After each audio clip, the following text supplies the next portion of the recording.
tarde a todas e a todos. Damos inicio a esta sesión plenaria ordinaria, na cal o portavoz do Bloque Nacionalista Galego non vai estar, xa se excusou previamente.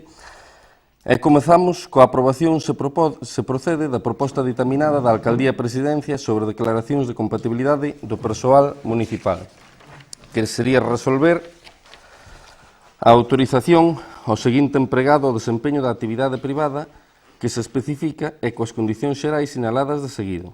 Autorizar a don David Lois Fraga, persoal laboral fixo titular do posto de albanel, para o exercicio da actividade privada de albanel, sempre cando se realice fora da xornada de traballo. Segundo, esta autorización está suxeita ás seguintes condicións xerais. 1. Este recoñecemento de compatibilidade non modifica a xornada de traballo e o horario do empregado. 2. Esta autorización quedará automáticamente sen efecto no caso de cambio de posto de traballo dentro do sector público. 3. O exercizo da actividade autorizada en ningún caso poderá impedir ou menoscabar o estrito cumprimento dos seus deberes ou comprometer a súa imparcialidade ou independencia no desempeño do seu posto. Terceiro, o incumprimento das normas sobre incompatibilidade cando con iso se incorra nunha situación de incompatibilidade ten a consideración de falta moi grave que poderá ser sancionada ata coa separación do servizo ou despido disciplinario no seu caso, segundo establecido no artigo 95.2n do texto refundido do Estatuto Básico do Empregado Público. Non sei se queren comentar algo sobre isto. Hola, boas tardes a todos. Nada, simplemente recordar o que falamos lunes na Comisión de Información, recordar e asegurar o cumprimento da Lei de Compatibilidade do personal do sector público no que respecta á imposibilidade da relación contractual directa ou indirecta con provedores do Concello, que xa así o lunes nos fixo saber que era obvio, pero, bueno, así o esperamos, simplemente eso. Ok, nós tamén o agardamos, desde logo, de cara a evitar todos os problemas legais que, desgraciadamente, na Administración moitas veces xa son sobrevidos. Vamos, polo tanto, a votarlle este punto. Votos a favor? 8, perdón. Abstencións? 3. En contra? Non hai. Queda, polo tanto, aprobado.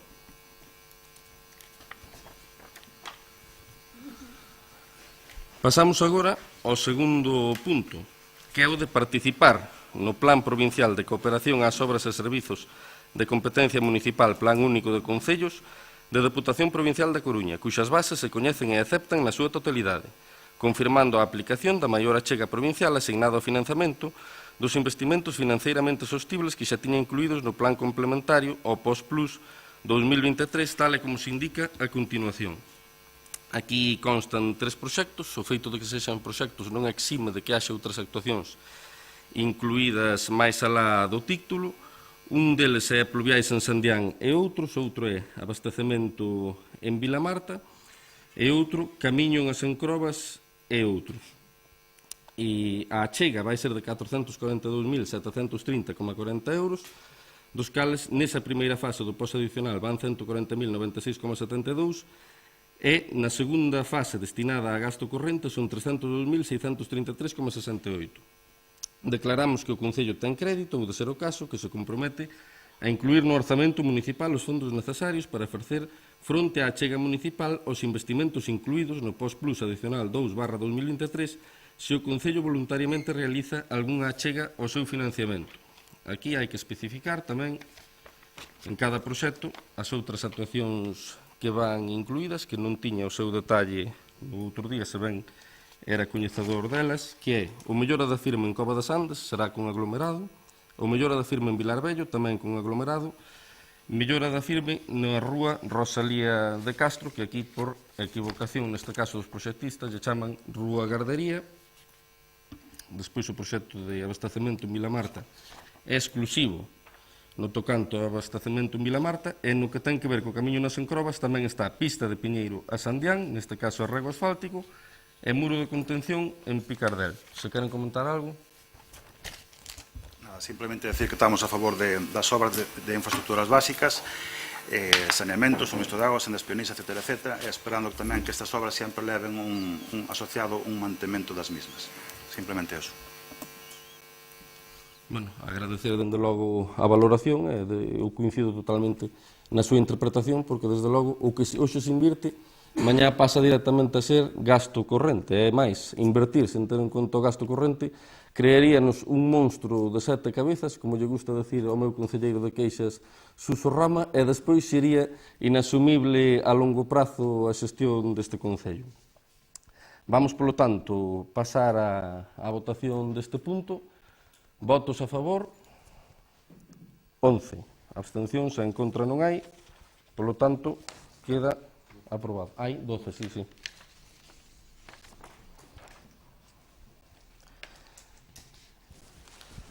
Que expediente vai antes? Vale. Pasamos agora aos expedientes de recoñecemento extrajudicial de créditos. Neste caso son 130.624 euros dirixidos a empresas que nos aportan o seu labor eléctrico, principalmente en exteriores, pero non só en exteriores. É un expediente extrajudicial, como lles digo, que ronda os 130.000 euros, e o certo é que unha vez que non se aprobaron no curso no cal se tiñan que aprobar, nós, ainda que temos un contrato convencional, como pode ter calquera, con esas empresas comercializadoras de electricidade, o certo é que non temos neste momento un contrato administrativo. Precisamente agora mesmo estamos sacando un pliego, e tamén lles admito que non o fixen por corrección administrativa, senón que o fixemos porque o feito de estar neste momento no mercado regulado está nos facendo dano a nivel económico, reduciuse ese dano, pero sí estaba sendo un dano crecente, especialmente no ano anterior, e polo tanto imos a pasar a estar en mercado libre e cun pliego feito por unha consultora determinada do caso. Non sei se queren comentar algo. Sí,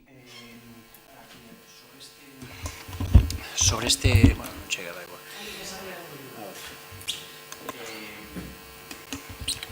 Sobre este tema, tendo en conta que son uns 130.000 euros no último trimestre de 2022 e que estamos en xullo, queríamos preguntar por que se tramita pola vía de urxencia este recoñecemento extrajudicial 7 meses despois, sendo o suministro de enerxía e gas algo normal, algo habitual en calquer tipo de instalación, e que creemos que cabe un pouco a planificación sin ter que ir á vía de urxencia desde unha comisión informativa con un festivo polo medio, que se poida analizar un pouquiño e facer propostas. Ao fin e ao cabo, que buscamos nos cas propostas e cos planteamentos que facemos é intentar optimizar ese orzamento municipal en actuacións para os veciños.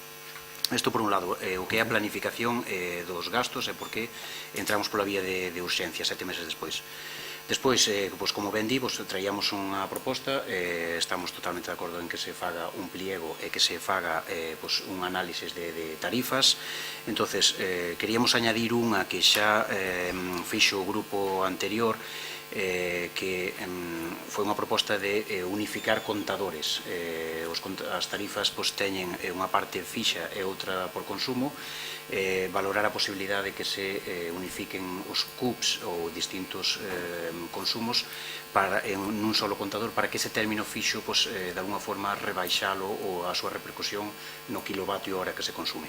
Isto evidentemente hai que valoralo, non ten unha resposta tan rápida, pero queríamos retomar esa idea que xa se fixo desde o grupo anterior.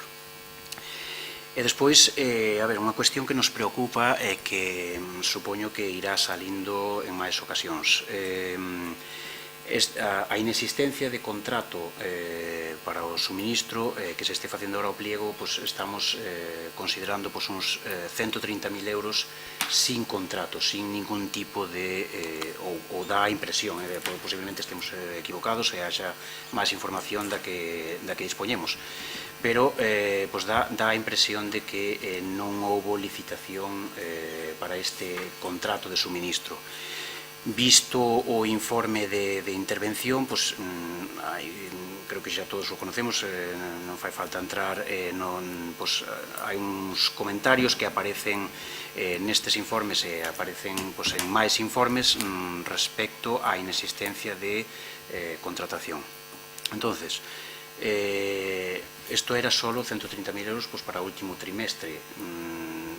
unha estimación así rápida, dá a impresión de que estamos do orden de uns 520.000 euros ao ano.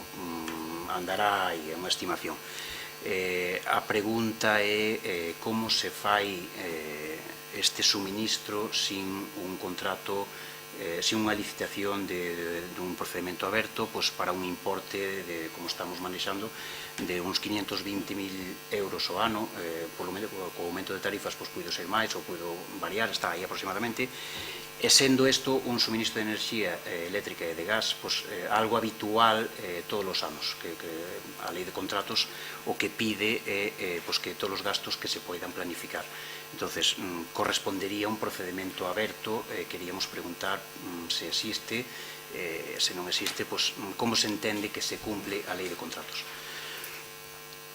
Isto respecto a este primeiro informe. Moi ben.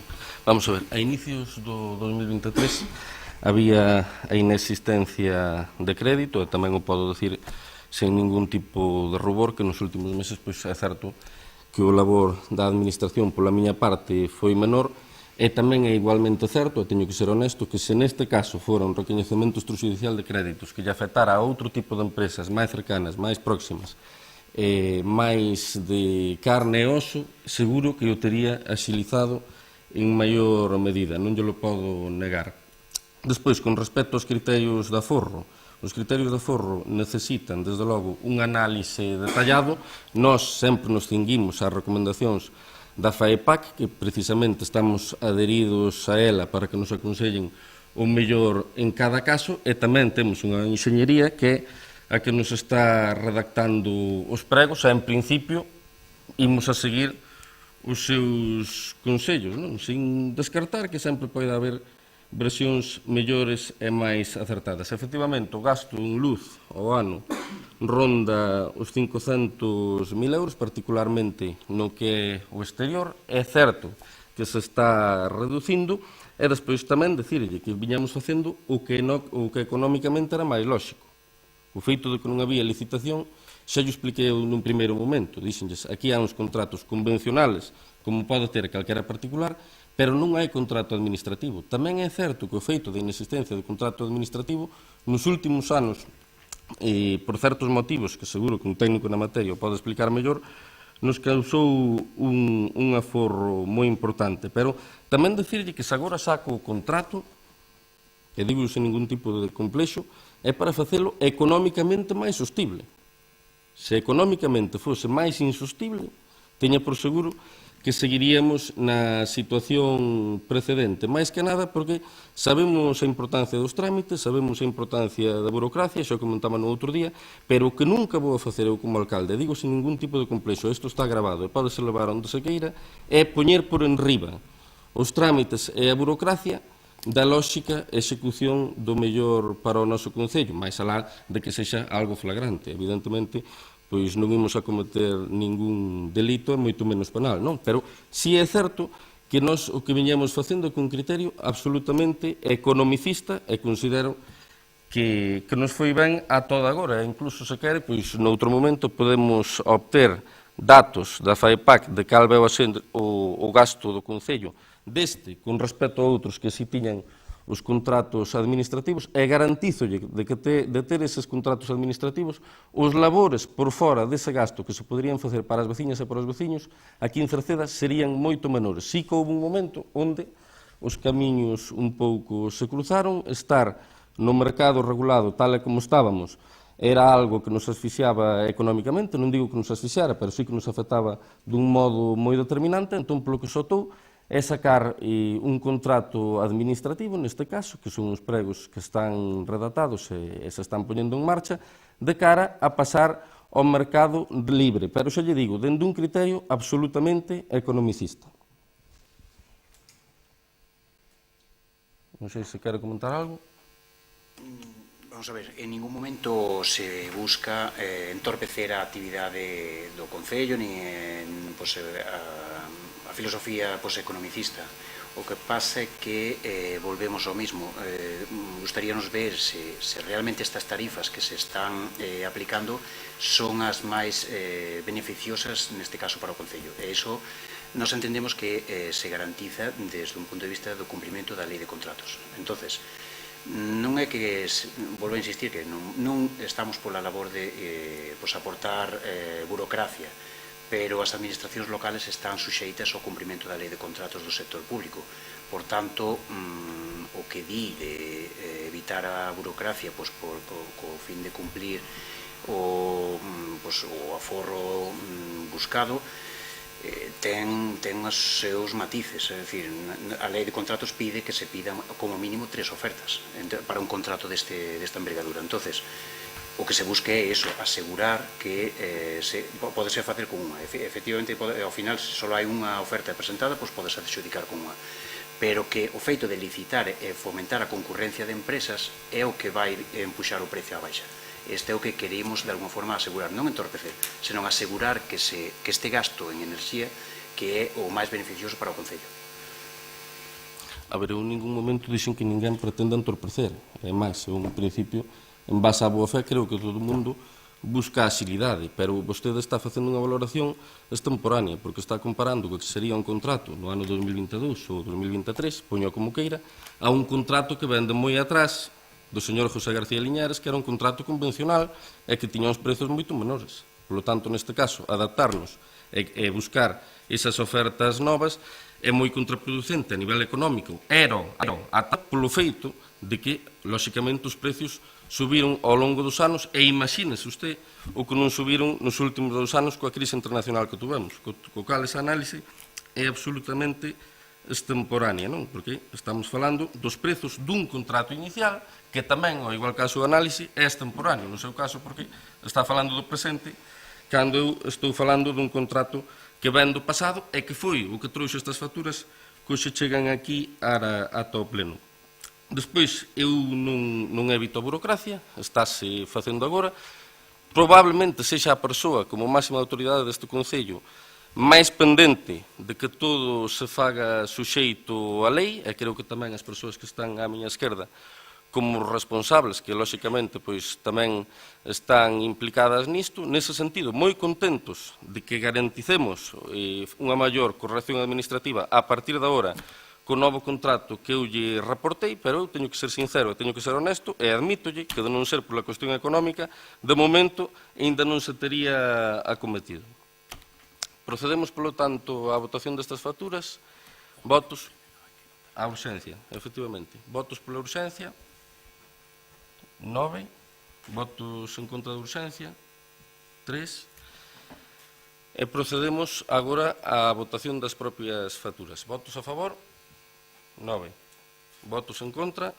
3. Queda, polo tanto, aprobado. E pasamos agora a un novo expediente de recoñecemento extrajudicial de créditos que fai referencia a facturas máis variopintas, máis multidimensionais, que ten tamén facturas de natureza eléctrica e a grandísima maioría delas, pero nas que tamén se incluye algunha factura de outra natureza. Non sei se queren comentar algo ao respecto.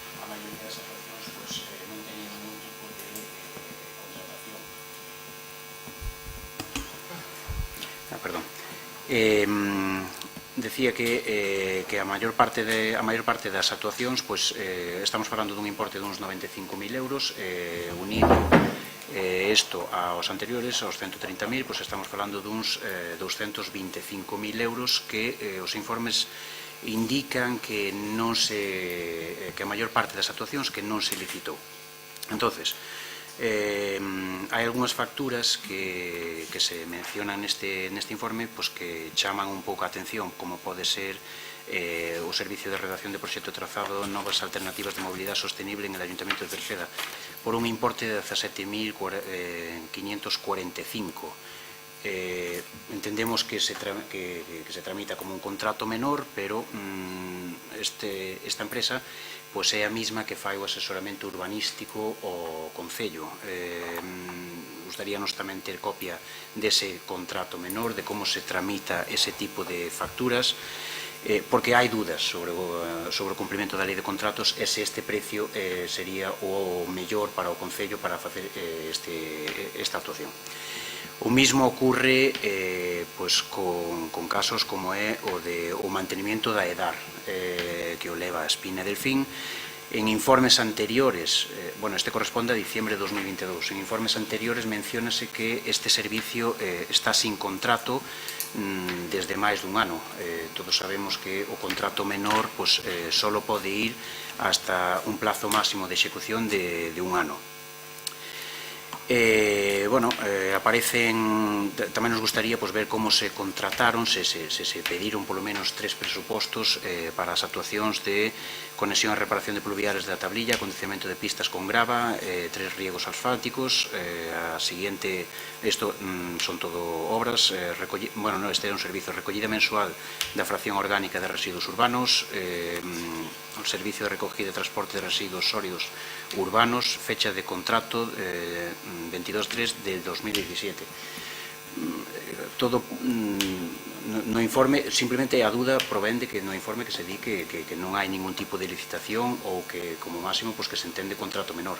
No contrato menor, a parte do ano de plazo de execución máximo, que se utiliza para actuacións de urxencia. Entonces, aquí vense bastantes actuacións que parece que houbo tempo a tramitar algún procedimento aberto e fomentar a concurrencia de empresas. Entonces, destas en concreto, podemos pedir vía sede electrónica ou como corresponda, pero de alguna forma o concepto, a duda, a pregunta é por que hai tantas actuacións sin licitación previa, sin fomentar a concurrencia de empresas, que nos entra a dúda de se os precios que se están pagando se son os mellores para o Concello en ausencia de concurrencia de empresas. É absolutamente lógico que lles entre esa dúbida, pero volvo un pouco ao que decía antes, non? Eu hoxe mesmo, agora unha hora antes de vir a este pleno, tiven un reporte, e digo aquí, sen ningún tipo de oscurantismo, poden ir comprobar, dunha ponte que tivo un desperfecto 2 días antes do cochiño. Podolles asegurar que pasado mañá esa ponte vai estar reparada. E podolles asegurar tamén que o contrato non imos facer.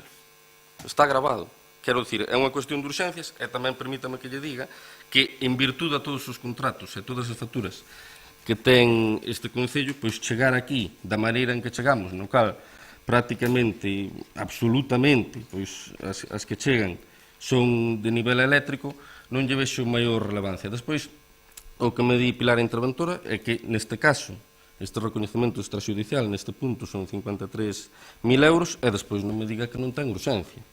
Quero dicir, nun momento como que estamos pasando, xa a administración é suficientemente lenta, eu creo que estas empresas que están aquí, que teñen todo o dereito a cobrar, e que nós non esteamos percibindo ao longo dos meses, e máis cun IPC como que se está sofrindo en Europa, un enriquecimento ilícito que, ademais, vai se convertindo de máximo segundo vai pasando o tempo. Xa lle digo, este tipo de facturas normalmente van pola cuestión da urxencia e despois o que non fai falta é que me lea o informe de intervención. Quero dicir, a intervención está aí, cumple coa súa función, nós lemos sempre os seus informes e a política neste caso é algo que está moi lonxe do que ven a ser o perfil técnico. Eu, desde logo, técnico non son político. E despois, fálame de a empresa Estudio Técnico Galego, que é quen ten un contrato, pero ten aquí un contrato para cumplir con asuntos cotidianos deste Concello.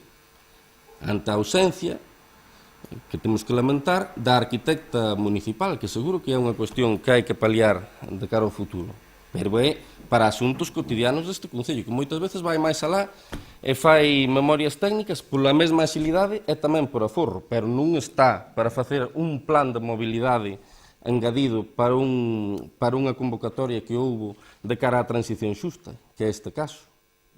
Vostede está falando do porcentaxe, pero eu digo, son 4 millóns de euros o proxecto que se fixo. Por lo tanto, calculen base ás porcentaxes de outros proxectos dese tipo, noutros concellos, hai outros concellos por aquí á volta que tamén lle encargaron proxectos semellantes ao respecto, e verá que as cifras son prácticamente análogas, co cal o que se tivo facendo é un plan de mobilidade.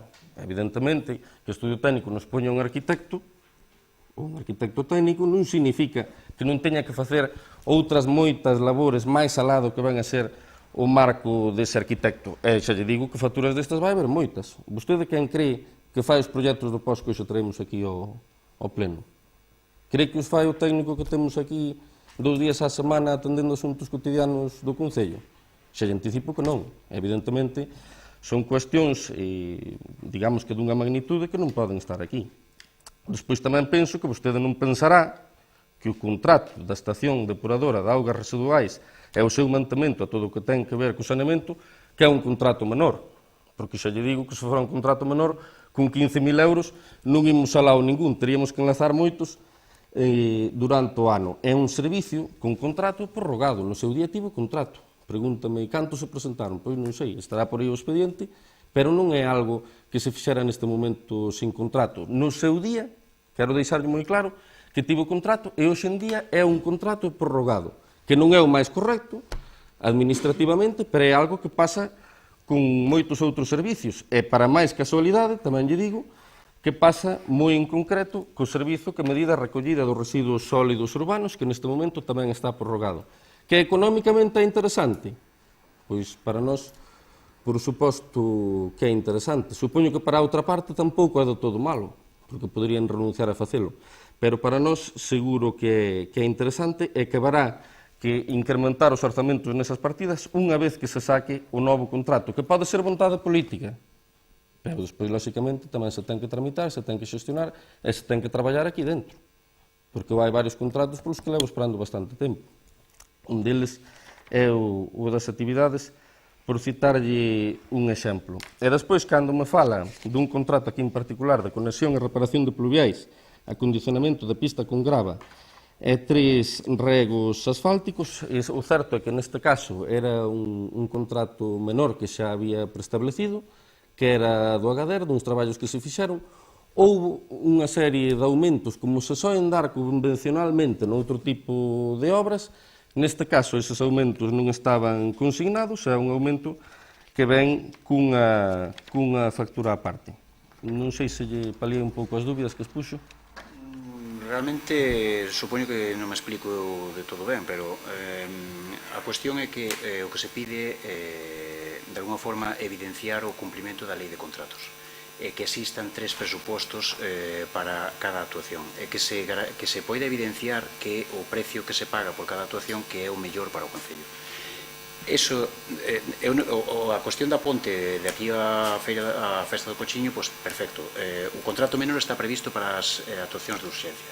Perfecto, nada que decir. Pero o mantemento da EDAR, por exemplo, pois, en algúns outros informes indícase que o contrato que está vencido. Entonces, non é que queira ler os informes, senón que vou vendo a evolución das distintas actuacións que, de alguna forma, entendemos que co tempo que vai pasando que se poden, de alguna forma, formalizar nun procedimento aberto e fomentar a concurrencia de máis empresas que posiblemente, digo posiblemente, poidan abaratar este servicio de mantemento. Entonces, sin entrar a valorar a cuestión da urxencia, pois que totalmente de acordo de que hai que resolver, e para iso está previsto o contrato menor no uso en situacións de urxencia, hai actuacións que xa veñen de fai tempo, incluso do grupo anterior, xa pediremos para incluílas en próximos plenos, contratos prorrogados que superan o ano ou servicios que nin siquiera se chegaron a licitar. Por tanto, é un pouco, non entramos a valorar, claro que busca forrar o máximo e que os precios que se compensa a empresa que se quere renunciar, pois que renunciarían. O que se pide neste caso é que se evidencia a existencia de 3 presupostos, ou polo menos 2, donde se vexa que o que se adxudicou, pois que é o máis económico. De alguna forma, optimizar o orzamento municipal.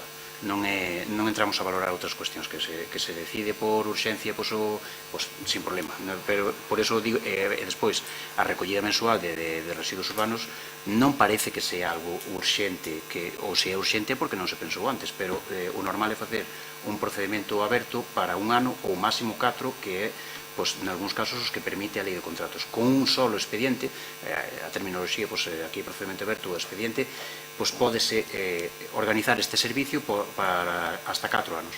Entonces, acotamos os costes, temos concurrencia de empresas. Non é urxente meter isto como neste recoñecemento extrajudicial de créditos a recollida mensual de basuras. Parece lógico planificar. Se é urxente porque non se planificou. O que se pide é que se planifique para poder conseguir os mellores precios. Simplemente o recollida de transporte de residuos sólidos urbanos, contrato do 17, estamos no 23. Dúdase un pouco desta urxencia que se quere aprobar todo isto. E que o que se pide novamente é cumplir lei de contratos, é facer os procedimentos abertos. Hai máis casos que iremos, pero neste caso, nesta axenda, neste informe, estaban estas actuacións. Falamos destas actuacións como exemplo concreto. Bueno, permítame que lle diga sin ningún tipo de acritude que vostede está tremendamente confundido neste tema. Estou dicindo que non hai contrato, pero iso non quere decir que isto se fixera con encarga por fora do contrato. Hai un contrato prorrogado que ven do ano 17, que haberá que renovar, que xa o especifiquei antes, haberá que renovar chegado o caso, ao igual que pasa coa estación depuradora de augas residuais. Pero como que non é urxente? Como non vai ser urxente facturas que veñen do ano anterior pagadas? Cun contrato que está prorrogado e consabido por todos os que estamos aquí e polas dúas partes. Urxente ten que ser, pero vostede está mezclando cousas que non teñen absolutamente nada que ver, porque non me podo comparar. E ao final, xa case me arrepinto de poñer o exemplo, o caso do cochiño de pasado mañá, co caso de algo que se vai facendo con regularidade, con un contrato prorrogado, que é que unha vez que pasa o prazo, ese contrato sigue funcionando. No caso do de pasado mañá é o que lle digo, non imos a pedir 3 orzamentos e coméntollo con toda a franqueza. O contrato, no caso da estación depuradora e no caso da recollida de residuos sólidos, está vencido, é máis interesante económicamente, pero tamén lle digo que iso non vai a ser así eternamente. Por suposto que nós, a longo prazo, a nosa idea é ser o máis correctos posibles legalmente. Agora ben, eu creo que calquera veciño sabe perfectamente que un contrato que se saque hoxe non vai abaratar un contrato que se sacou fai moitísimos anos. O sea, polo criterio do abaratamento, desde logo vostede vai totalmente a contracorrente da realidade. Un contrato que se saque hoxe, como vai abaratar un contrato que se sacara durante fai anos, dende fai moitísimos anos, co crecemento que tivo o IPC, e máis en particular nun caso como ven a ser o traballo de Espina Delfín aquí en Cerceda. Iso eu creo que lle entra na cabeza a calquera, non comprendo de onde parte ese razoamento, e reincido, digo, sin ningún tipo de acritude. Pero non vai abaratar. Iso está clarísimo. E tamén lle incido noutro tema. No momento en que houve estes contratos, tamén se presentaron outros. Estes contratos non foi con un solo. Non foi con un solo. Eu estou absolutamente convencido de que se revisamos o expediente de cando saliu a contrato o montamento do saneamento en Cerceda ou o tema da recollida de basuras, que se presentaron moitas empresas. Pois naquele momento, presentándose moitas, sabendo competencia, engadíndolle agora o factor do IPC, imagínese se nos centramos no economicismo que abaratamento estamos producindo. Un abaratamento moi sustancial que terá o seu fin. Terá o seu fin cando aquí se impulse un novo contrato, que o faremos, pero unha vez que sexa de vontade política, ainda terá os seus trámites e os seus meses de xestión municipal antes de sair adiante, e tamén lle anticipo que non forma parte das miñas urxencias no día a día.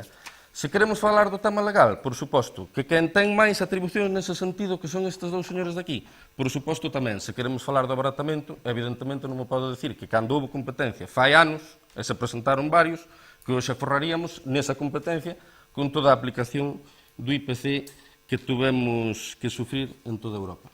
Vamos proceder, polo tanto, á votación da urxencia deste punto. Votos a favor. 9. Votos en contra, 3. Por lo tanto, queda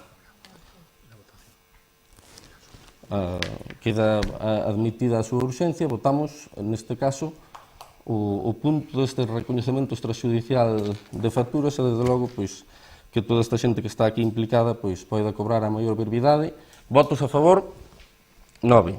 Votos en contra, 3. Abstencións, non hai. Pasamos agora, voulle quitar aquí por un momento ao secretario, espero que me perdoe, a orde do día, a dación de conta das resolucións da Alcaldía e Presidencia e das concellerías delegadas e os acordos da Xunta de Goberno. E pasamos tamén aos seguintes puntos, que era de mocións de impulso ou control, e rogo a pregunta, se ben é certo que estas mocións ven un pouco coa forma, estívenos hoxe vendo, de rogos ou de preguntas, están mezcladas, pero, bueno, vostedes vayanas citando e eu ireilles respondendo en forma do mellor modo posible. Si, certo, non éramos sabedores de que había que dividir en bloques, bueno, esta primeira vez temos aquí mezcladas, pero, bueno, para próximas sesións plenarias, pois intentaremos telas separadas e divididas. Bueno, o primeiro rogo que queríamos era con respecto á limpeza de montes preto de vivendas en materia de prevención contra incendios. Concretamente, en Meirama detectase montes a limpar moi preto de vivendas habitadas, que son un risco de incendio para as vivendas próximas habitadas e podería estar incumprindo a normativa, concretamente na zona de Rozadoiro a Castelo, pero había que revisar tamén parte alta de Meirama, de Rozadoiro hasta Picardel. Simplemente solicitamos ao Concello de Cerceda que realice a limpeza do monte que supoñen o risco para estas vivendas, ou que coordine ou notifique aos propietarios das mesmas ou ao departamento que corresponda. Simplemente, poñer un conocimento e sin máis. Vale. Sobre a valoración previa, estea tranquilo que vostedes, lóxicamente, aquí están empezando e todo o mundo tivo que empezar, e o que quero é que fagan todo o suxeito a dereito e do mellor modo posible. Porque, ademais, o político ten que ser como o sentido do ser humano. Ten que ver, ten que ter olfato, ten que ter tacto, pero tamén ten que ter oído e ten que ter bo gusto, que é importante. O sentido común xa é máis difícil, facía referencia a Mariano Rajoy, pero non é sempre doado. Pero xa lles digo, vostedes por iso estén plenamente tranquilos. E teria yo anticipado antes se tivera comprobado con anterioridade este documento. Nós facemos requerimentos ali onde hai detección de incumprimentos ou reclamacións e denuncias de terceiros ante as que se inspecciona. Os que non cortan, comunícase á Xunta, que é quen ten as competencias. Só en circunstancias moi particulares podemos entrar vía autorización xudicial. Vostedes imagínense, por exemplo, un caso dunha parcela na cal é imposible acceder ao seu propietario ou que está nunha situación de saúde moi deteriorada, pois neses casos sí que temos pedido autorización xudicial para entrar. Si comentarlle que no seu día Medio Rural tivo toda a base de datos das veciñas e dos veciños que non cumprían. É certo que esa base de datos podese actualizar, pero ali contan con ela. Normalmente, de xeito convencional, para entrar nas distintas parcelas, a responsabilidade e a competencia neste caso é da Xunta de Galicia. Nos requerímolo en casos que nós mesmos detectamos e noutros que hai reclamacións ou denuncias de terceiros. Vale, a segunda é un rogo relativo ao mantemento xeral da infraestructura municipal. Detectamos bastantes zonas no Concello que con un nivel de mantemento baixo, luminarias apagadas neste novo alumeado público LED, beirarrúas con bastantes danos nas baldosas, algunhas zonas bastante deterioradas, incluso coñecemos casos de fase previa a accidentes, torceduras, maleza en algunhas sendas peonís, cunetas que se limpan parece que con pouca frecuencia ou en determinadas datas. O rogo é un pouco elaborar unha posta ao día nestas reparacións pendentes e un plan de mantenimento xeral das infraestructuras para que dar unha sensación dunha Cerceda un pouco máis agradable no sentido de que se vexa a infraestructura municipal cuidada. Vamos a ver, o rogo carece en certa medida de concreción, non? Nos, a grosso modo, evidentemente, xa o facemos. Aquí, decía, como un pobo agradable para vir os veciños e non tan industrial, non? Nós queremos ser máis industriales, lóxicamente, porque eso precisamente nos permitiría ter máis ingresos e a partir de ter máis ingresos poder aplicar máis medidas. Que o das medidas está ben, pero dos ingresos para xestionar o Concello é fundamental, co cal nós queremos ser moi industriales. É certo que vostede non fixo referencia agora, pero estaba aquí e así yo quero especificar, ao igual que tamén lle quero dicir que cando di que só se limpan as cunetas antes das eleccións, non teña medo en dicilo no propio pleno e lelo, porque eu xa lle digo, en 2021, recordo perfectamente, que se fixo moito na zona de Leiranfesta, da Baixa da Cerceda, de Rodís, en Meirama. En 2022 sacouse un contrato tamén na Baixa da Cerceda. Eu recordo que en 2023 sacouse un contrato menor bastante repartido por distintos puntos que tiñen a súa necesidade. Pero con isto vou un pouco ao que vou tratar de explicar, non? É que son 800 kilómetros de vial público. 800 kilómetros de vial público. Limpar todas as cunetas nun ano costaría 1.600.000 euros. 2 euros por cuneta bilateral, nun concello que ten máis de 9 millóns de euros de presuposto, que nese sentido, pois, tampouco é que nos teñamos que queixar, pero sabemos que é totalmente inviable. Despois, cos kilómetros de beiras rúas que hai, por suposto que tamén en determinados momentos vai haber algunha eiva no mantemento. No verán, que nazan ervas no medio das plaquetas, moito máis. Iso vai ser inevitable. O cal non exime de que nós teñamos que facer o posible por dar a mellor imaxe, e garantízolle que se non fixera o posible por dala, xa teño aquí un par de concejales que me tirarían das orellas adecuadamente. E cando imos ao dos puntos de luz, volvemos ao mesmo. Nós somos un dos 2 únicos concellos da provincia, ese é un dato de informes moi interesantes da FAEPAC, a que antes facía referencia, que ten un punto de luz por habitante.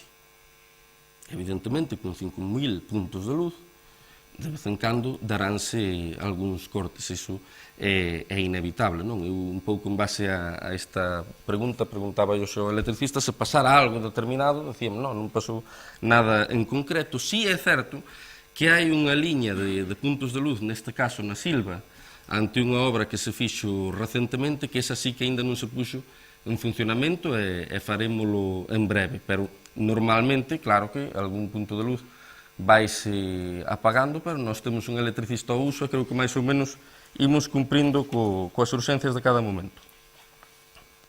Sí. Vale. No terceiro punto, falamos un pouco da finalización da renovación das saunas na piscina municipal. Revisadas as actas anteriores, en novembro de 2022 hai unha pregunta sobre este mesmo tema, donde se di que transcribo directamente, di o señor alcalde que se está proxectando unha reforma da piscina que cando este o proxecto traerase a pleno. En maio de 2023 visítase a piscina municipal e compróbase que as saunas que siguen indisponibles tanto no vestiario masculino como no femenino. A pregunta é solicitar información sobre a obra que está prevista, a posta en marcha, onde está prevista a posta en servicio das novas saunas. Bueno, vamos a ver, si aclarar un tema.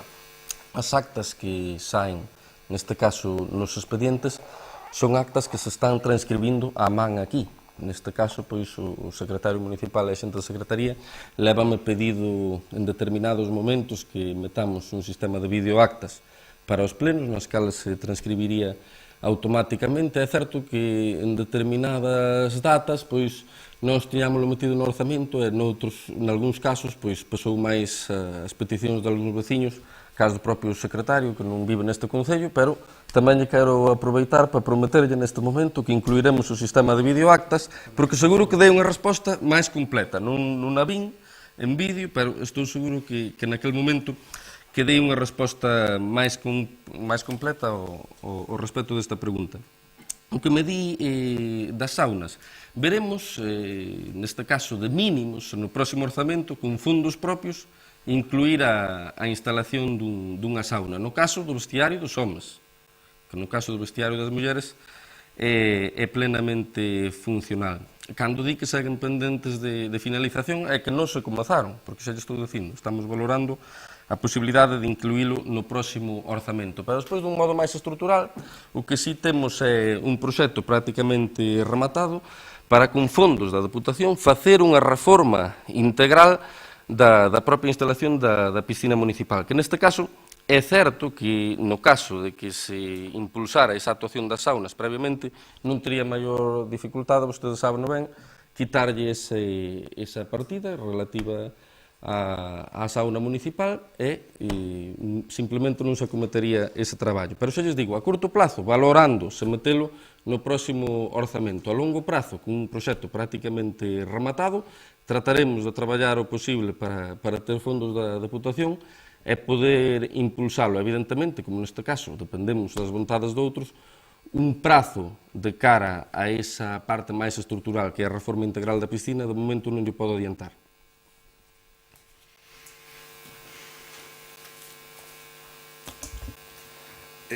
O seguinte punto, queríamos preguntar sobre a cobertura de móvil e velocidade de internet. Fai unhas semanas vimos a nova na prensa sobre a firma dun convenio para a cobertura 5G en todo o Concello. A verdade é que últimamente, non sei, na zona de Xesteda, sobre todo en Crobas, pois hai unha perda total de cobertura, tanto para chamar como para enviar WhatsApp. A pregunta simplemente era que informaran da previsión desa data para cumprir o anunciado e en canto a cobertura e velocidade de internet en todo o Concello, e tamén a mellora para visualizar a televisión de Cerceda en algunhas aldeas onde non chega a cobertura. Saber un pouquiño que se pode facer ao respecto, porque todos os veciños poden ver como este pleno, por exemplo. Sí, sobre a televisión, que non estaba neste caso, sí é certo que moitas veces nos achegan esa queixa ao respecto. Estamos intentando palialo, non? Hai veces casos que é por arbolada, que non permite pasar a cobertura, pero, desde logo, unha vez que se ten e que supón un dispendio lixeiramente superior aos 100.000 euros, pois é evidente que o noso interese é que chegue a todas as veciñas e a todos os veciños, sobre todo porque é o mellor boletín informativo que pode haber ao respecto das actividades municipais. Despois, a data xa consta, se vostede ve a nota de prensa, que tivo que ser en marzo, abril aproximadamente, xa falaba de 6 meses, e polo que sabemos, polo que nos trasladan e polo que nós mesmos vemos, Rede Aberta está avanzando ben. Despois faremos un control posterior de como vai a quedar esa instalación, e despois, en determinados puntos, é certo que están tendo certas dificultades por haber unha prohibición para pasar por certas leiras.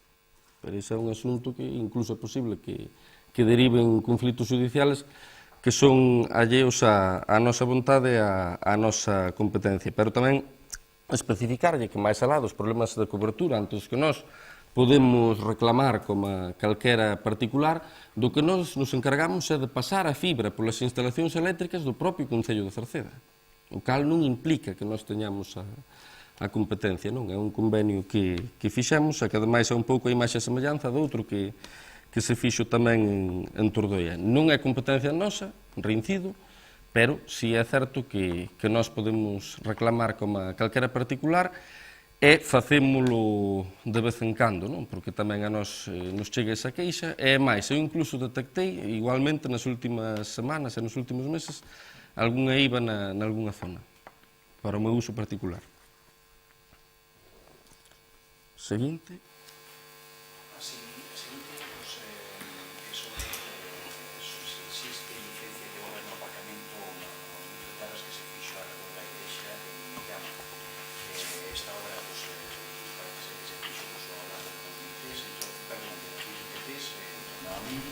Non había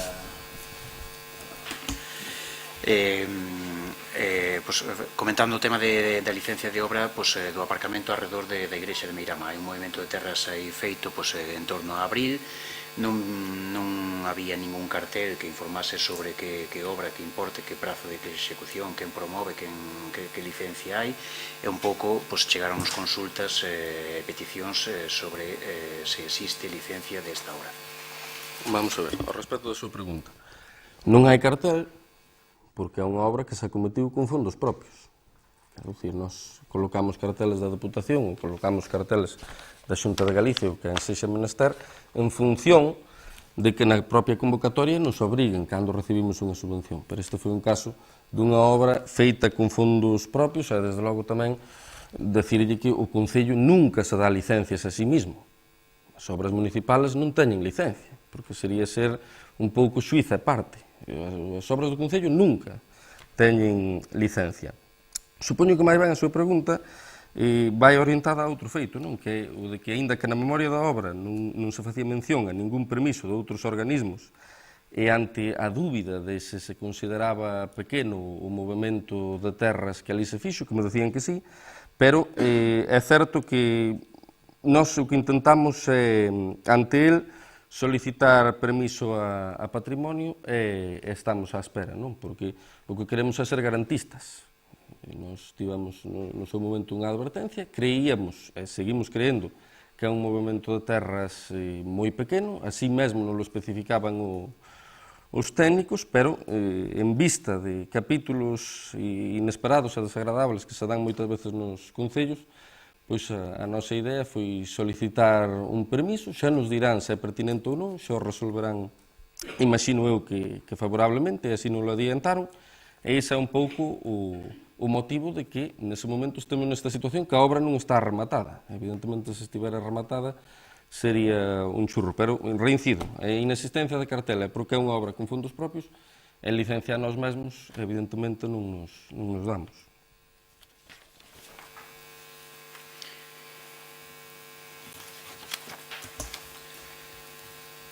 A seguinte pregunta vai en relación ca zona do Xalo, non? Levase moitos anos falando que no Xalo hai vivendas que no Branca quedan sin agua potable. Na campaña electoral vimos que se facía alusión a resolver este problema como unha medida humanitaria ou expresión similar, non? A pregunta é que previsión tedes para a realización dun proxecto constructivo, de execución, financiación, etc. Que se vai facer con estes veciños que, bueno, parece ser que en épocas como agora no Branca moitas casas, pois, teñen un problema ca agua. Aquí hai que distinguir o problema urxente, que é un pouco que se facía alusión, no sentido de que era un problema de índole humanitario, que é o problema da auga. Nós, nese sentido, estamos en contacto coa presidenta da urbanización. No momento en que sexa preciso, e así se nos comunique, volveremos a colaborar, ao igual que o fixemos, por exemplo, o ano pasado. Eu entendo que vostede despois fai referencia a un proxecto máis estrutural, pero mire, aquí hai que partir do marco legal do que é unha urbanización privada. Que é unha urbanización privada. Nós imos intentar, e así está enmarcado no plan urbanístico de Castelo, que é do Xalo, neste caso, incorporar parte desa urbanización se é posible. Temos que ver que a planimetría se adapte á realidade, cousa que pode suceder nunhas partes e non noutras, e desde logo ten que ser unha realidade adaptable á lei do solo do 2016, co cal ten as súas complicacións, non? Vostede precisamente facía un pouco referencia a isto no seu día, eu por eso lle decía que estaba disposto a facer un monográfico, porque das 4 cuestións que vostede citou que non se fixeran do programa, era porque eran absolutamente imposibles ou impertinente facelas nese momento. E podería ter unha explicación para cada unha delas. No caso concreto da que di do Xalo, é por este motivo. Non se puido urbanizar ata agora, dadas estas dificultades legais, e vamos a estudiar se comparte o podemos facer. Cando me fala do proxecto, pois a nosa idea é achegar a Osa Maior, isto partindo desta base legal que temos neste momento, achegar a Osa Maior, que aí si é xurisdición nosa, a auga. Como? Pois ligando a un proxecto industrial que se está falando del na zona do lago das Encrobas, non? A nosa intención é conveniar iso e, desde logo, igual que se van buscar a Cerceda un beneficio que, como sempre digo, é lexítimo e é bo, o mínimo é que tamén se resolvan cuestións de interés público que lle afectan ás veciñas e aos veciños. Precisamente no lago, noutra zona onde falamos o outro día, que ten unha propiedade privada, cada quen é dono do seu, estábamos intentando conveniar que ese lago se ceda ao Concello de Cerceda, refirma ao 10% do terreo que está de arredor, é o que imos a impulsar, e xo teño anunciado, e niso estamos con conversacións, é un plan especial urbanístico, porque de algún modo o Concello xa se poida arrogar ese terreo. Xa lle digo, a curto prazo, estamos pendentes que a presidenta da urbanización do Xalo. A longo prazo, a nosa intención sacar ese proxecto, paralelo tamén a intentar resolver as cuestións urbanísticas do Xalo, que é un mal que vende fai moitísimos anos e non é fácil de resolver, nin é exclusivo tampouco do noso Concello, pero a nosa vontade ten que estar aí, porque é unha urbanización privada, pero son todos veciños de pleno dereito, e un pouco con esas dúas facetas intentar ir resolvendo eses problemas elementais da parte do Xalo.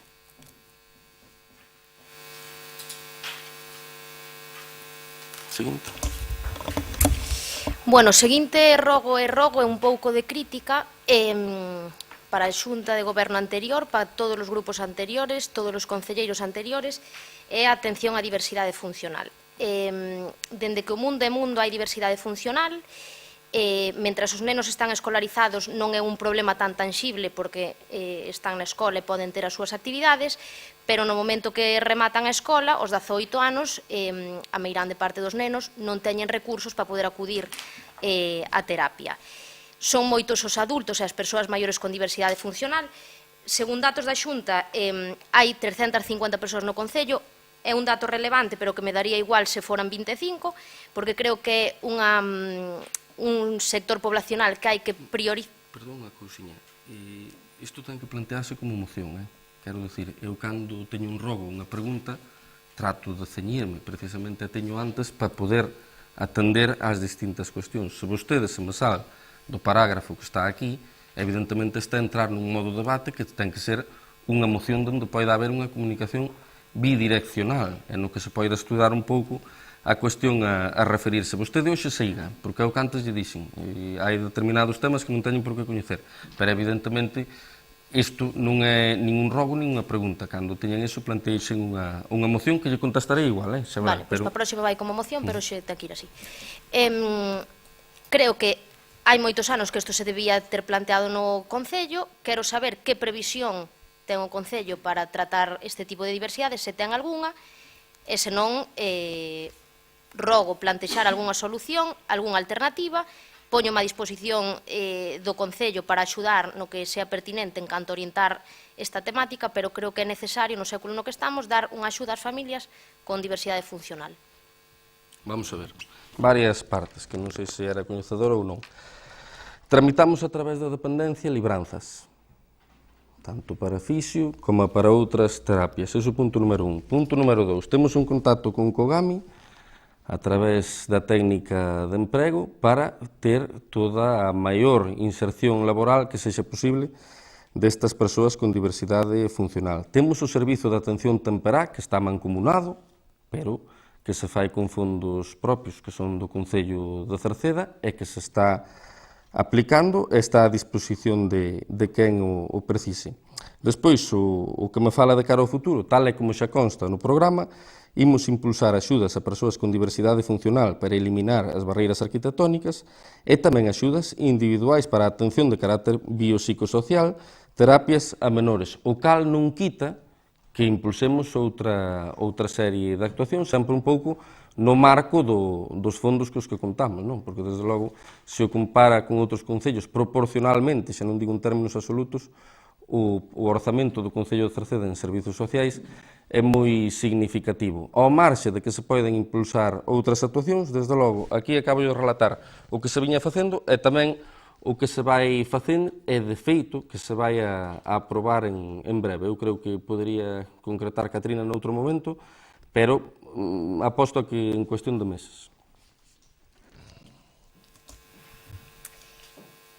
Outro rogo, tamén referente a xente maior, é o tema do transporte, de se hai algunha maneira de facilitar o transporte a xente que vive en aldeas que non están preto do centro de Cerceda, para poder facilitar o transporte a supermercado, perruquería, servizos básicos que non se poden permitir se cadra pagar a tarifa dun taxi.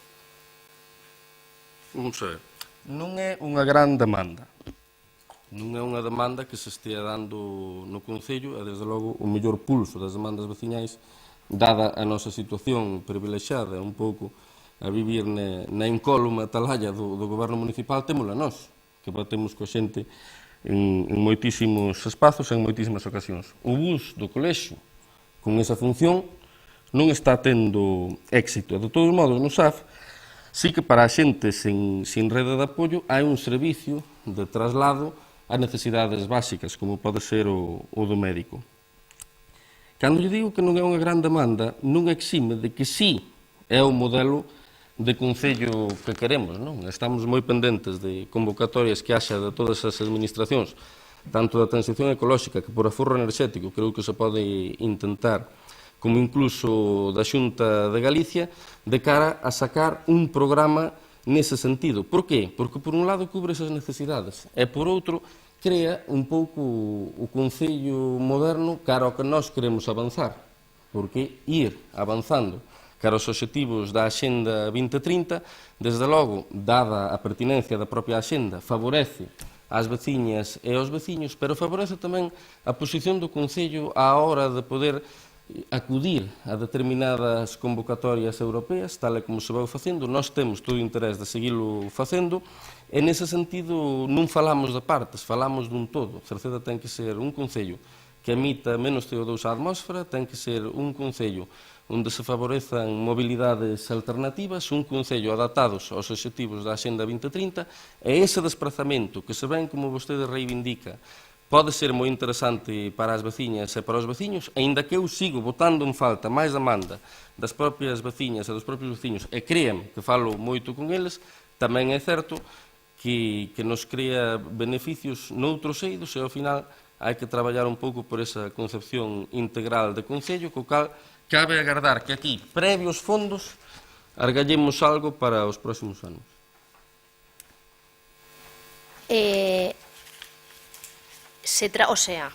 Vou co seguinte rogo, pero se traemos aquí calquera rogo tamén é porque temos de primeira man as solicitudes dos veciños, dada a miña profesión, contacto con veciños maiores que moitas veces non teñen a facilidade para falar con concelleiros ou vir ao ayuntamiento para tramitar as súas carencias. Polo tanto, por ese motivo estou metida na política neste grupo, e simplemente pola defensa destas persoas. Polo tanto, se trago estes rogos é porque vexo carencias severas, senón estaba na miña casa. En canto ao servicio do SAF, ten servicios como podoloxía, perruquería, fisioterapia, que sei que non coñecen moitos veciños. Polo tanto, queríamos rogar se se podía facilitar esta información aos usuarios do SAF para que coñezan os servicios dos que poden disfrutar. A ver, eu en ningún momento dixen que a outra parte que non teña contacto cos veciños, só faltaba. O sea, para estar en política é fundamental ter contacto cos veciños. Seguro que se o tuveran máis, ainda iría mellor. O sea, nese sentido, está clarísimo que o contacto cos veciños é fundamental. Permítame tamén, como resposta, que eu faga fincapé no contacto cos veciños, que, como pode comprender e ninguén discutirá, nós temos. E cando se trata de servizos do Concello, tamén con nós falan, pero eu non lle quito a vostede o tema de que teña contacto cos veciños, pero non exime para nada a miña resposta. Despois, con respecto á pregunta que fai sobre o SAF, é extemporánea. Mire, dende a nova licitación, a comprobación de que se dean eses servizos non se está facendo a través da empresa. Estáse facendo a través do Concello. A empresa era parte e era interesada, co cal está claro que, nese caso, como todo o mundo quer maximizar o seu beneficio, non é o interlocutor máis fiable. Despois tamén especificarlle de que, aínda así, que xa non se enriquece, pode estar segura, porque o control se fai dentro do Concello, pero aínda así, se non se fixera, tamén é certo que neste caso son melloras adicionais, non están no pliego como un coste establecido nin unha tasa. Despois, o feito de que o Concello ten servizo de axuda no fogar é algo consabido, e cando se solicita, infórmaselle de todos os servizos que aquí constan. Despois que se pode facer maior promoción, seguro, como con moitos outros eidos, pero todo o mundo sabe que hai SAF, e cando se solicita, infórmaselle de todo, porque, lóxicamente, ainda que foramos persoas absolutamente egoístas e sen ningún tipo de empatía, polo noso propio interese tamén o que queremos é que un servicio que se paga e que se vai pagar igualitariamente en función dos servizos que se dean, que maximice precisamente eses servicios. Non? Eu creo que iso é lóxico e que podemos entender todos. A seguinte é unha pregunta con dúas partes. Por un lado, hai constancia de que o céspede do Roxo está moi deteriorado. Pregúntase cando está prevista a súa renovación e como está prevista a súa financiación. E pola outra, chegan comentarios de certo descontento coa directiva do Clube Atlético Cercedense, incluso con algúns nenos que deixaron o clube porque non está claro ou hai dúbidas sobre como vai continuar a próxima temporada. Vamos a ver, o campo de herba artificial que eu xoguei ao fútbol, ainda que non teña pinta diso, está mal dende fai unha década, cando menos, porque o recordo eu perfectamente, o meu último ano no fútbol foi o 2014, estaba mal, hai que admitirlo. Temos un compromiso verbal por parte de Valentín González Formoso, presidente da Deputación Provincial da Coruña, para concedernos unha nominativa ao respecto dese campo de fútbol e conten que a próxima nominativa que se consigne para o Concello de Cerceda será deste campo de fútbol. Previamente foi a do campo de fútbol do Outeiro, na Silva, que está a piques de iniciarse a súa contratación, pero a próxima vai ser a do campo de fútbol de herba artificial do Roxo. Despois, por que houve un pouco esa ambigüedade? Porque as mensualidades da realidade do fútbol non se adaptaban ás mensualidades da realidade das actividades municipais que aquí se imparten, non? Por iso un pouco se buscaba o mellor a posibilidade de subvencionar dende aquí, pero tamén é certo que era meter nun compromiso moi grande porque todo o traballo que fan as escolas municipais é moitísimo diñeiro que se cargaría contra particulares. Por iso, en principio, o plan para as escolas municipais é seguir ao igual que estivemos nos últimos anos, cando menos nunha temporada máis. E despois, cando me di que plan hai para o Clube Atlético Cercedense, como comprenderá, eu un nome do Clube Atlético Cercedense non podo falar, nin nome de ningún club. Eu podo falar das nosas nenas e dos nosos nenos, podo falar das escolas deportivas e a metodoloxía que se vai empregar é a mesma que se empregou no último ano.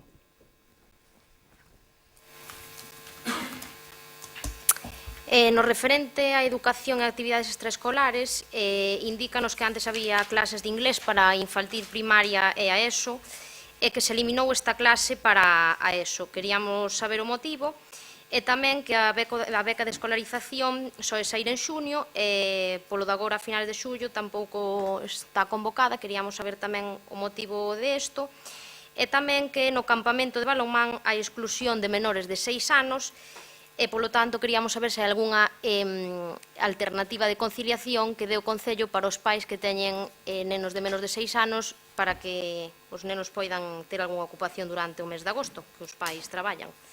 E nada máis. Para as actividades de inglés, neste caso, aconteceu ao igual que en todas as outras actividades. Hai un mínimo cupo para cubrir e para impulsalas. Entón, se non se dá ese mínimo, non se impulsan. Despois, con respecto á beca da escolarización, non estaba constituído o goberno naquele momento, é algo que pasa cada 4 anos, xa sabemos, e vaise facer a maior brevidade posible. E o que me di do balonmán, o certo é que quen xestiona un pouco as regras é a Federación de Balonmán, non o Concello. E para nenos menores de 6 anos, os seguros non se fan cargo, no caso do balonmán, por iso se eximiu a presencia deses nenos ali. E despois, como alternativas, pois todas as outras actividades que hai, todos os outros campos que ofrece o propio Concello, que seguro que ao respecto diso podería falar dun modo moito máis gráfico a nosa concelleira Cristina Capelán. A seguinte trata sobre a concentración parcelaria en Xesteda. Quedan algunhas explotacións gandeiras con un tamaño profesional que necesitan crecer para ganar en eficiencia. Por outra parte, cando falamos con algúns deles, coméntanos que se non crecen e se non ganan eficiencia, que ven risco de en 10 anos ter que pechar, xa quedan poucos, entonces ven este risco. Algúns deles comentaban que teñen parcelas bastante lonxe das explotacións, que xa empregan máis tempo en chegar desde a súa explotación hasta as parcelas, volver, que non o propio traballo productivo nas propias parcelas. Adicionalmente, tamén coméntanos que hai moita superficie de parcelas pequenas que se pode destinar a un uso productivo ou poderíase destinar, ahora mismo están en estado de casi abandono. Eso nos comenta algunha das explotacións. Por tanto, o que é a concentración parcelaria vemoslle beneficio potencial tanto para as explotacións gandeiras como para o pequeno propietario, no sentido de que uns van ganar eficiencia e os outros van poder obter un rendimento económico polo alquiler de parcelas ou o acordo que se alcance. Entonces, temos conocemento de que isto xa se iniciou en Cerceda alá polo ano 1975 e parouse en torno a 1979. Parece ser que, o se informa a xente que estivo nese proxecto, que as medicións que se fixeron por aquela que tiñan bastantes defectos. Cos medios que hai hoxe en día, considérase que este risco está máis que superado, por tanto, que plantease o rogo para que se faga un estudio e se poida chegar a iniciar o proxecto de concentración parcelaria. Bueno, nos anos 70, que non quita que vai ser que facer agora, é certo que houve unha paralización con armas e todo.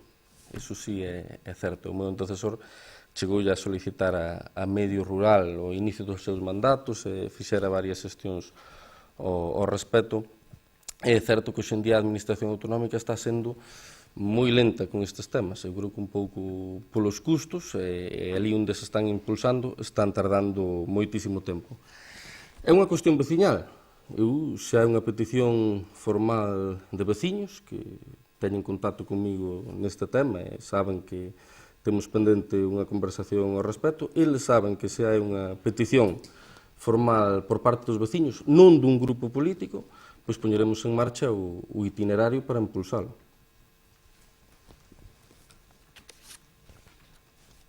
De todos modos, cando foi a campaña electoral, que lle decían ao respecto diso os conselleiros da Xunta?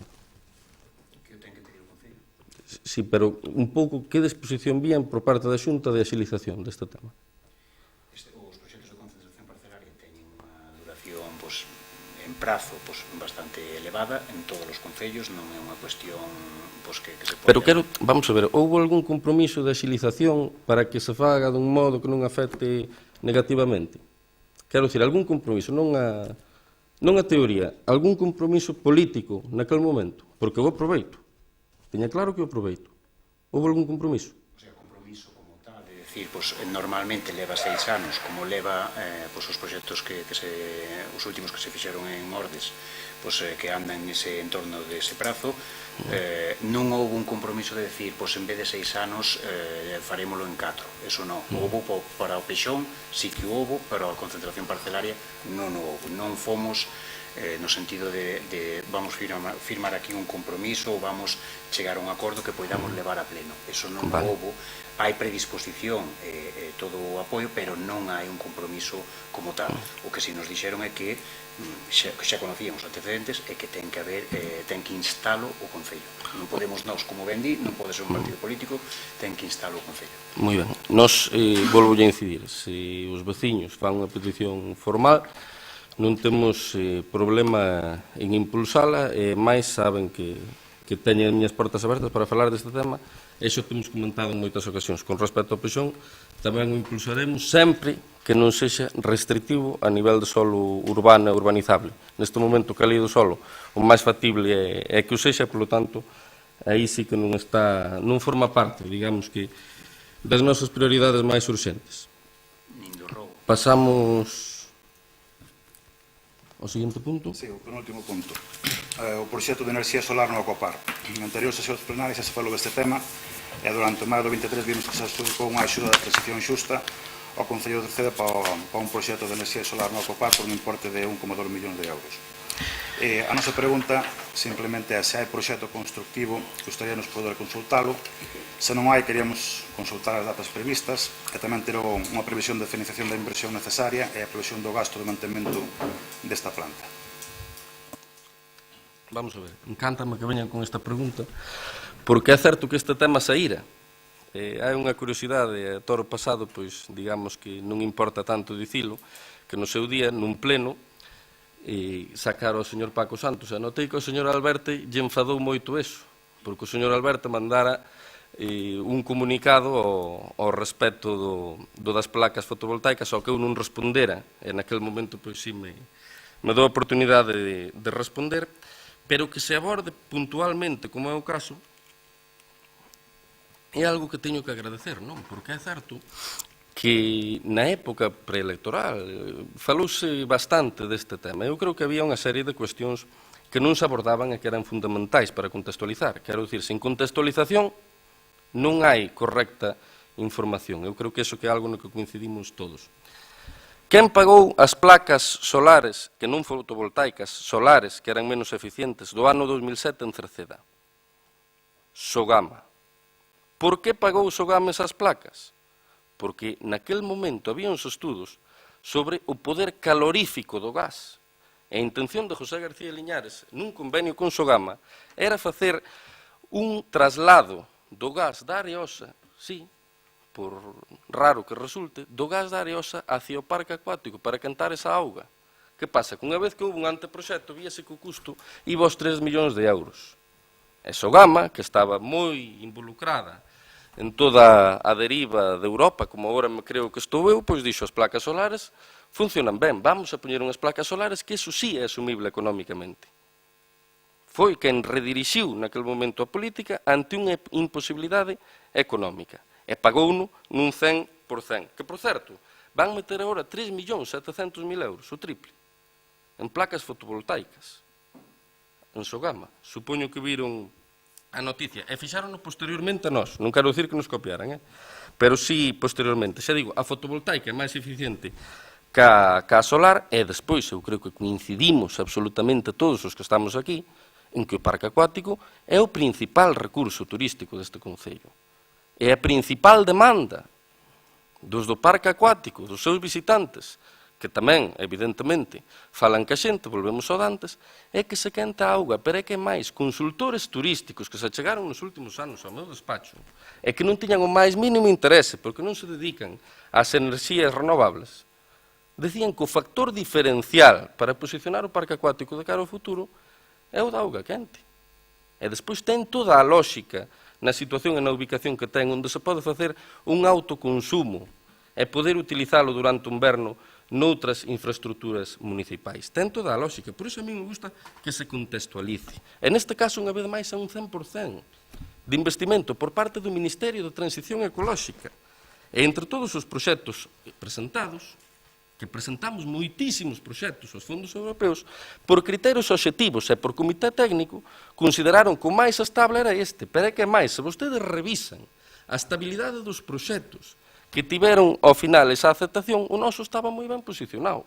Por iso, cando se falaba en precampaña dese tema, eu non tiña medo de que no Ministerio viran e nos retiraran eses fondos, porque eu sabía que era un dos proxectos máis estables que había. Por certo, con un proxectista daqui da zona, que tamén lle está facendo fronte a todo o que ten que ver coa transición ecolóxica e que non merece, creo eu, que se poña en dúbida o seu traballo e os seus proxectos. Entendo todo, é todo o que conleva a política, pero podo garantizar que estaba moi tranquilo nese sentido. De feito, supoño que é a primeira vez que me ven expoñer algo ao respecto. Despois, hai unha serie de incorreccións na exposición tamén. Mire, a resolución provisional non foi en maio, foi en febreiro. En febreiro. E a resolución definitiva foi agora, en xullo. E despois, cando di 2 ou 3 grados, non sei onde saque ese dato. A temperatura da auga ali adoita rondar os 19 grados. Pódese subir ata 28 grados. Vai ter 2 disipadores térmicos. E pódese regular. Vai ter un autómata para poder regular a nivel de confort, pero a horquilla que se xoga é de 9 grados. Evidentemente, por determinados problemas, neste caso do ámbito da saúde, subir por enriba dos 30 sería totalmente inasumible. Entón, o límite son 28 grados, partindo dunha base de 19. Despois, o de abrir máis tempo dependerá de outros factores. En gala a miña honestidade, tamén lles digo que eu nas convocatorias sempre intento ir de máximo nas nosas propostas, precisamente para que nos puntúen en todo, tamén na desestacionalización do propio proxecto. É evidente. Despois, hai un anteproxecto, que é o que se presentou ata agora, ten que redactarse un proxecto en base á concesión definitiva que nos acaba de chegar, que o secretario municipal de lo achegue. Eu non teño ningún tipo de problema. E sobre os gastos de mantemento, isto licítase coa garantía dos materiais, e carece de consumibles.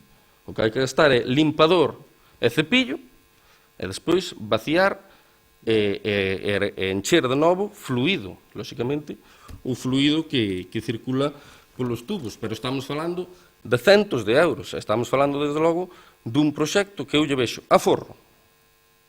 Investimento exterior, posta en valor dun recurso turístico importante para o noso concello, e que intentaremos manter durante moitos máis anos, co cal, desculpe que lóxicamente o reivindique, pero tamén que lle explique un pouco toda esa serie de incorreccións. Eu xa digo, gustaríame, de feito, pídanlle o anteproxecto e compróbano, eu que consta que teño plena confianza no proxectista, plena confianza no comité técnico que valora os distintos proxectos que se chegan, e non lles escondo tamén a certa gracia que me fixo o tema das placas fotovoltaicas en época de campaña preelectoral.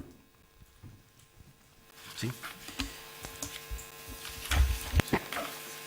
Alegramos que esta axuda da transición xusta, porque a terceira, por exemplo, este proxecto, non lle vamos quitar importancia a este proxecto, e se encima vai cantar agua por 8 ou 9 ou 10 grados, pois moito mellor. Creemos, ou esperemos creer, que vai ser o mellor do parque acuático, e que si vai ter máis riqueza, a máis xente a terceira. Si que é certo que este diñeiro, pois tamén me gustaría que ao mellor outros proxectos, pois como se falou tamén en pre-campaña en outros partidos políticos, que non foran, por exemplo, para un centro de terceira edade, non? Aprobouse este, é o que hai, é o que toca. Concellos como Tordoia, pois creo que van ser para un centro de terceira edade. É o que hai. Bueno, vamos pensar que con estas axudas e con esta mellora do parque acuático vai funcionar mellor, vai ter máis riqueza a Cerceda, e pois a veces esos recursos que se poden tamén reinvertir en outras cousas. Mire unha cousa, volvo a incidir. O tema das mocións sí que ten rebate, non as propias preguntas. Ainda así agradezo unha vez máis. Eu dixenlle aquí o outro día que se quer ir atrás ao do mandato anterior e do programa, que o podemos facer. Eu retei non monográfico e sigo mantendo iso en riba da mesa, porque me encanta que vaya sacando temas, porque eu entón podo explicarme. Que miren que tranquilo estaba, que vostedes saben mellor que ninguén, que nin siquiera explicaba esas cuestións. Por que non nos dan un centro de terceira idade en Cerceda? Non será porque xa o temos? Non será porque xa o temos? É porque non se pode arrogar o Ministerio de Transición Ecolóxica a concesión de dous, cando moitas veces incluso a Xunta non o fai? Eu creo que cae de queixón. Pero é que eu creo que non teño que vir aquí a explicarlo, que o saben moitas veciñas e moitos veciños. E despois, cando fan a valoración, tamén a fan precisamente en función dos recursos preexistentes de cada concello. Eu se quero sacar eses asuntos, eu xa digo, non é turno para rebatir agora, pero sacámoslo sen ningún tipo de inconveniente. O que queiran. Eu teño explicación para todo. Hasta pouco non fago, ao mellor critico a mí mesmo, pero a explicación vou a dar. Eso estén seguros.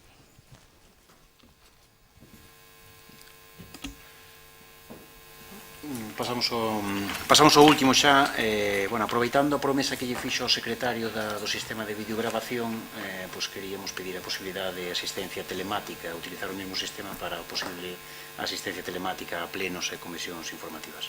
Moi ben, eu creo que vostedes deben comprometerse ao voto a favor das videoactas cando eu as traia, para que o secretario, neste caso, o das videoactas, trae o orzamento, home. Como non se vai traer? Eu é para ver se me votan a favor o orzamento inteiro a conta das videoactas. Ti, sempre me estás fastidiando os plans, Ro? Bueno, o meu interés é que poida, se é posible. No, o sea, tiene que ser, en situación de baja de maternidade, así. Bueno, eu creo que ten que poder, sinceramente. E temos precedentes de que se pode facer. Porque no seu día, cando foi a COVID, bueno, había unha situación particular. Si hai esa situación, sí. O pleno non pode ser telemático e presencial, salvo en situación de baja. Vou intentar convencer. Pero ao dicilo en público, peligro que vai costar desdecirse. Pero, bueno, vou intentar convencer. Gracias. Vale. Gracias. Bueno, sin máis, pois xa dou por respondidas estas 14 rogos e preguntas que non propostas, porque supoño que isto non era unha proposta, por exemplo, e levantamos a sesión. Boa noite a todas e a todos. Gracias.